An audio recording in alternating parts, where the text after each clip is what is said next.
Director M. Night Shyamalan's new PG-13 horror film is in theaters this weekend. It's called Trap. And if you've seen the trailers, you have seen the movie. So I am not going to spoil anything in this review that isn't already in the trailers. So who's in it? This film stars Josh Hartnett, Ariel Donahue, Allison Peel, Haley Mills, Kid Cudi has a micro role, and M. Night Shyamalan's own daughter, Salika Shyamalan, plays Lady Raven. Lady Raven is this big pop star who's having an arena concert for her biggest fans, but she is bait to trap a serial killer because someone found out that he had tickets to her show.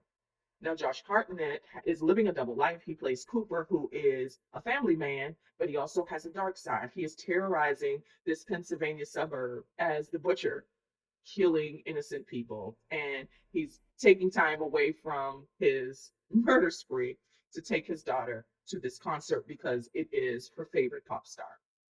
That's all in the trailer. And that's literally the whole movie. I think they give away so much in the trailer because now audiences expect there to be a twist. And so this trailer giving everything away is to trap or bait audiences to go to the theater because you are expecting a twist.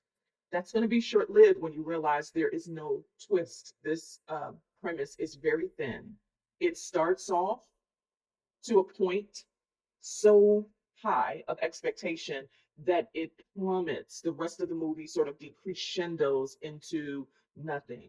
Even the climax is anticlimactic, the finale, because so much is given away so soon that there's nothing else to consume. It's so thin. The characters are so thinly developed. There's nothing else to them. They are very hollow. Most of the scenes occur in this venue, in the arena, and so it feels contained in a way that constricts the audience, not even the characters. The character, Josh Hartnett, the serial killer Cooper, is trying to find a way out of this venue because there is a security checkpoint, a perimeter set up around this venue so that the serial killer cannot get out without getting caught.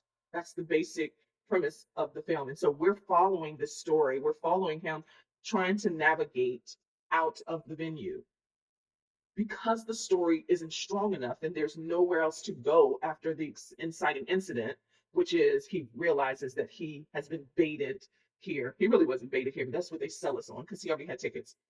That we have to root for him to get out. Because Josh Hartnett's character has no substance, I didn't care whether he got out of it or not because I was so bored along the way. We're really trapped, the audience, us, we are trapped in this venue too. He has a daughter, a 12-year-old daughter who is excited to be at this concert. She's having such a good time, but she's written so real thin that you don't even root for her either. Now you instinctively care because she is this unsuspecting daughter. Her dad is a serial killer. And so you care that much, but because the stakes are so undercooked, I was bored. Every time he tries to escape and couldn't, it felt like the stakes were so deflated. And M. Night Shyamalan, who also wrote this screenplay, and of course he's the director, he's using this camera work to deadpan these characters, especially Josh Hartnett and even Allison Peel, deadpan a few times, and there is really no reason to do so. I was like wondering what this is for. Is this to promote his daughter's music? The music was good. It started off really good, but because so much of the story takes place in the concert, the music got a little annoying because it's constantly playing and a lot of it seemed to bleed into the next, meaning it felt like it was the same song with different chords. In other words, and no shade to Salika's music because a lot of it is catchy, but it got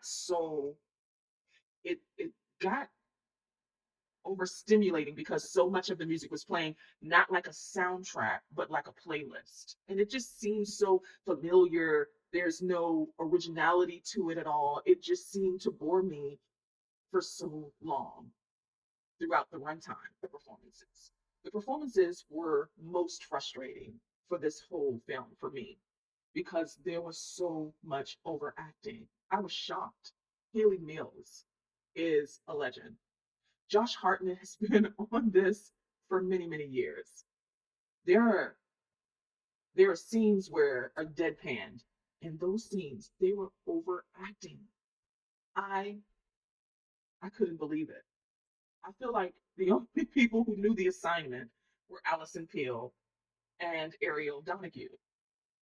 And there's written so poorly that they were trying to overcompensate for how underdeveloped the characters were written. I don't think M. Night Shyamalan got the best performances out of these great actors. It was very disappointing in that way. The performances were just shocking. And I don't mean any shade to Salika, but there were points where she couldn't dig deep in this really emotional scene. She couldn't get there, and her dad didn't pull it out of her. The story is underdeveloped, the characters are underdeveloped, the performances seem to overcompensate for the fact that their characters are underdeveloped. The music is okay to a point, but after a while, it seemed to be overstimulating.